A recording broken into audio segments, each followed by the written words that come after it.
What's going on, people? It's your man, HLeeThat'sMe, coming at you with another Thinking Out Loud. Thinking Out Loud Thursday. It's been a minute since I've been on here doing one of these because there's been a lot of stuff going on and so much has been happening. I mainly wanted to do this today because I've been thinking heavily about what's been going on. I originally wanted to get on and do this in my podcast, for that matter, HLeeThat'sMe, Life, Music, and Living Brown podcast. I haven't touched yet on the Chauvin, on the George Floyd trial, murder trial, or the Chauvin conviction yet, because it seems like think about it, just as we got the verdict, during that time of the trial, we had Dante Wright. And then right after Dante Wright, we had this Andrew Brown. So it's like, and it's been that way, just consistent, like stuff after stuff, something after something, incident after incident. So, I've been wanting to talk about it on my podcast, but it's like almost can't keep up, can't stay ahead of it. And it's sad, really sad. I am going to address it on my podcast, and that one will probably be out in possibly next week. I'm going to put out another podcast, though. Lately I've been putting out a couple of music, getting to the music aspect of the Life, Music, and Living Brown podcast in my title. I've been getting to the music aspect, because for a while I've just been mainly dealing on life, and hadn't had a chance to really focus on the music. So now I've been able to, do those interviews and put that out, like I did with Steve Thompson, producer, and I did with Paul and Sinner, entertainment lawyer, and others. So I'm going to put that out. I'm going to put another one out that I did with, I'll go ahead and say it. I'm going to put it out that I did with my man Dale, aka FX, another amazing producer. So we had a great conversation we did a while ago, so I'm going to put that out, and I'm going to put some others out. But, I just also wanted to talk about real quick, like yesterday, was watching, President Joe Biden's address to Congress. And, the thoughts that just went through my head were simply, man, it's just calming and great to listen to a president talk about the country, and that as opposed to about himself, and this is the thing that kills me, that gets me about with the loyalists of the ex-president, of the last president. It amazes me because, again, I've said this before, like I wasn't like no Biden fan, but it just amazes me that just on the merit, just on the simple idea of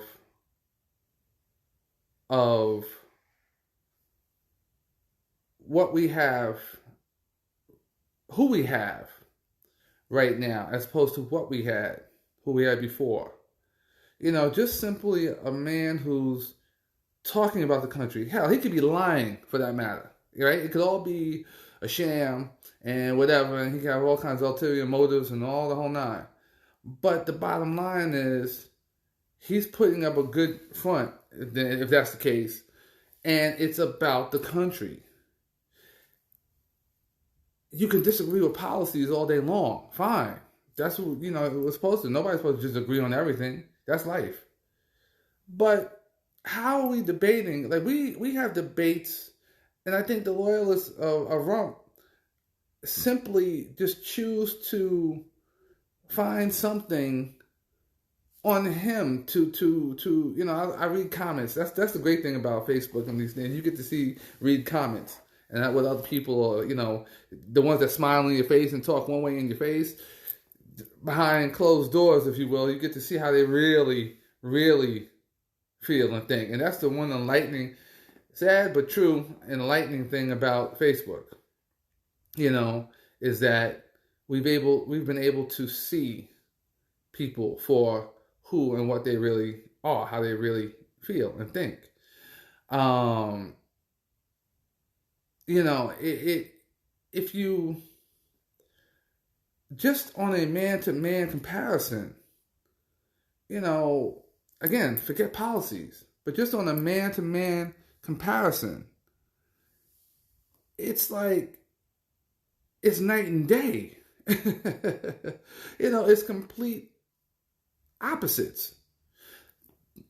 The president before always got up there in front of the camera, even in his State of the Union address or whatever, always focused on the wrongdoings, the slights to him, how he was treated, you know, always going after personal attacks. You know, he really, what they call it, the bully pulpit. He really did that. I mean, it was his personal. He made everything personal, everything. It was all about what he's doing. I, this, that, and the third, and all the things that he's doing. You know, and it's just, and then I compare it to what we have now, and wherein people, all they can say is, you know, they try to find negative stuff. And I'm feeling like this man has done more, especially in a calming sense, in these early days of office, than Trump did in the 4 years he was in, the whole 4 years he was in. It was nothing but chaos. And then you have, like, there's actually people, and this is how you know the real deal, because you see all the loyalists, what I have not yet heard any of them. Any of them. There's a whole bunch of them. I can name names. But there's a whole bunch of them that have been silent. Silent. Silent. I don't hear nothing from them ever since the Capitol insurrection. Haven't heard a word. Or the very, very, very few that I do, it'll be like, well, you know, like it's a justification. These are the same people who, you know, it's not Black Lives Matter, Blue Lives Matter.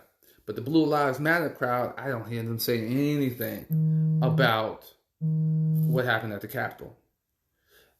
Except, oh, well, maybe it was Antifa, and it was, you know, it wasn't, you know, they started to peddle that, especially over there at Sucker Carlson's show and all the other ones over there on Fox News. It's starting to pipe into, well, you know, Antifa was in the crowd, and that's not really Americans. And then you got this, was Tim Scott last night talking about America's not a racist country. And, you know, I know the people within my circle and such on Facebook, and they've been blasting him.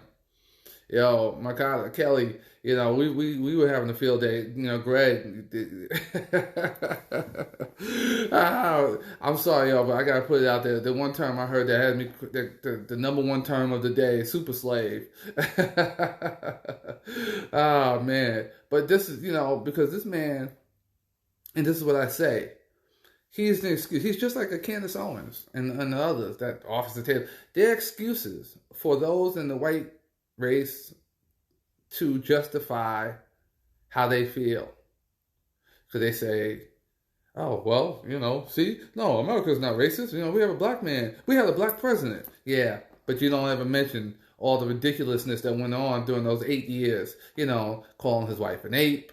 You know, him getting criticized and vilified for wearing a tan suit. You know, caricatures and drawings of him like a monkey with his ears and all this kind of stuff. Michelle Obama, like gorilla, all this kind of stupid stuff. No, America's not racist. You know, it's baffling to me. You know, yes, listen, of course I love America. USA, you know, this is my country. This is where I'm born and raised. This is where I live.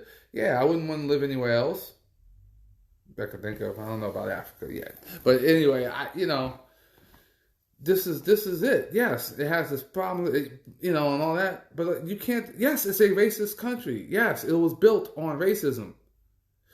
The people who the labor that was used to build this country. Slave labor. You had slaves. Slaves built the White House. How are you going to sit here and say it's not a racist country when it was founded on racism? And there's been there's been real slow increment movement of trying to ratify that. Very slow. In all the years of the presidency, we've only had one person of color. In all the years that this country was founded, in 2021, we're still talking about voting rights. We're having a debate and there's an argument and protest about voting rights, the right to vote. People are trying to change law because they lost the last election, because things didn't go the way they wanted to. They're trying to change laws now to make it harder for people to vote. When you have people trying to put on the books, initiate as a law, that if you're standing in line waiting to vote and I come up and giving you, it's illegal for me to give you a bottle of water or food while you're standing in line waiting to vote. If that's not the epitome of voter suppression, I don't know what is. But yet, the loyalists, because see, here's the other thing. Because while America, yes, is a racist country, and that's one of the things I'm sure, the hypocritical things that people around the other countries in the world, around the globe, look at America like, Americans. Yeah, because we say one thing, but we do another. I'm sure that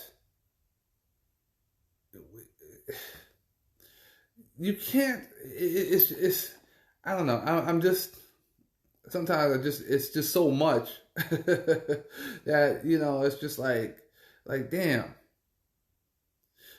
But when you have, again, you have people like Tim Scott, and he's standing there really profoundly. Again, I'm going to go back to that. He's the excuse. He's the justification of, like I said, oh, no, we're not racist. And what I was going to say before was, yes, America is a racist country, but not everyone is racist. No, every white person in America is not racist. No. But and how do I know this? Because I know there's a whole slew of people within my circle, my community, who I interact with on a regular, who I've known. Well, there's a couple who I've known and showed me the true colors behind things. But there's people who I know that are speaking up and out against the atrocities and ridiculousness that's going on right now. I really do believe that if you're silent, then you're complicit. And if you're complicit, you're just as guilty. There's how else are we ever going to move ahead? And clearly, that I always reference this. If you haven't seen the movie Harriet, and a lot of people have, and they, some people love it, some people picked it apart, like, oh, there was no such thing as a black slave catcher. And I laugh at that myself, because, again, I say this all the time. You're going to sit there and tell me that there was no such thing as black slave catchers when we have Candace Owens and Tim Scott and that other person, Officer Tatum? You're going to tell me that that you don't believe that there were black slave catchers? Yeah, okay. You really, really, and these are black people who are saying this. Look, I've said it before, when it comes to Rump, I actually thank Trump. I thank him because I really believe, he did not create racism, but he used it to his advantage. Big time. He was the ripping off of the Band-Aid that I always say. And I said this back in 2016. He was the ripping off of the Band-Aid that was covering the infected wound of racism in this country. It has never been dealt with, treated, cured. It was just they just put a Band-Aid over it. So, now it's unleashed because again, there's for the life of me, and I'm gonna target the Blue Lives Matter crew because there's a lot of them putting their flags. I see their flags in the yards and seeing on here posting Blue Lives Matter, and clearly you realize that all it was is proof that it was just an answer, a response, a rebuttal to Black Lives Matter. And again, it's sad to say, but Black Lives Matter was never about Black lives more important than any other lives, white, Chinese, Indian. That's not what it was about. It was about saying, listen, Black Lives Matter too. But of course, people had, those had to say, take offense to it. Oh, no, all lives matter, all lives matter. Yeah, but if all lives matter, then no one would, the three women who came up with the Black Lives Matter slogan after Trayvon Martin was unjustly killed, murdered, it would never have come into existence. But people ignore that. The Blue Lives Matter crowd has said nothing about the insurrection. It's almost okay. Like to them, it's either it didn't really happen or it's just okay. Like it's justified. Well, I have a different view on that. My take is it's the epitome of white privilege. Because simply because you didn't get what you wanted, you didn't get your way, the vote didn't go the way you wanted. So now we're going to riot the Capitol. And we're going to find out that, yeah, Trump initiated it more so than what is publicly displayed. Than what we saw, that was orchestrated. And we're going to find out. But, people, the loyalists don't want to fall in line with that. I recently just posted, and a friend of mine, Lori's feed, she had a person, because Lori, made a reference about Tim Scott, and there was a white person, wanting to tell her about how, he's not allowed to have his own opinion, and this is that, and and race, all this kind of stuff. And then they threw in the classic, which always I shake my head at when people, and this black and white, I know a couple of black people who want to sit there and spew out more white people are killed by law enforcement than blacks. And I laugh at that and shake my head because to me, that's the most ridiculous thing in the world. Because since George Floyd was murdered, there have been 100 plus. There was 100 a couple of days. I'm gonna say 100 plus. Okay, murders of black men killed by law enforcement since his murder. Since the trial, and that's the document, you can go look that up. Since the Chauvin trial, 70 plus have been killed. You cannot tell me that 100 white men have been killed by law enforcement, unjustly killed by law enforcement in the same amount of time. And I don't care about more of the population and all that kind of balance out. No, because here's the deal. Here's how you really logistically look at this. If 100 white men was unjustly killed by law enforcement in the span of about a year, for even better, if 70 plus white men were killed in an even shorter amount of time by law enforcement, you best believe that there would be all kinds of bills passed, laws enforced, reforms, etc., all kinds of stuff taking place to make changes. Investigation. It would be an outcry. So you really think that it would be on the news? Like it'd be like people would be talking. There'd be discussions all across the board. CNN, MSNBC, Fox News, especially Fox News. So it's ridiculous to even fall into that. And then if on top of that, if you had that many people, well, beyond that, who do you think is documenting? Because they're like, statistics and documentation. Well, look, we just found out with the Chauvin trial when it concluded that the Minnesota police, documented George Floyd's murder. Cause was due to medical and health issues, drug, whatever, medical and health issues, not the knee to the neck. That's what they documented. There was no mention whatsoever in the report, in his death report, in the incident report. There was no mention of the knee on the neck. It was cause of death, health, medical. So, if you got people improperly, falsely documenting these things, in this case, and this just came out, we're just finding this out, what do you think has been going on for years? For years. What do you think is making up?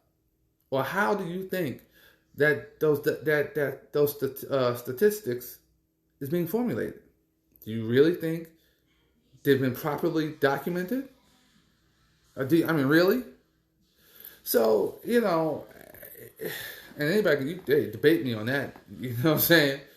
But I just, it's just amazing to me, the belief. And I also said this, I think it's easier for people to believe, it's easier for people to remain misinformed as opposed to believe that they have been misinformed. So in any case, I just been wanting to get that out for a while. We have a lot of work to do as a country, as a people, But I just wanted to get that out. I definitely tune into the HLeeThat'sMe Life, Music, and Live Around podcast. Again, like I said, I got another episode coming out. I'm gonna send it. It's gonna be out tomorrow, and then I'm probably going to do another one next week. If not next week, definitely by 2 weeks. It's going to be there. So definitely check it out. As always, it's your man HLeeThat'sMe Life, Music. Look at that. I'm about to say HLeeThat'sMe Life, Music, and Living Around podcast, but I'm not on the podcast. It's HLeeThat'sMe Thinking Out Loud today. Thinking Out Loud Thursday. So, as always, I want to know what your thoughts are. You can always hit me up. That's all. Talk to you.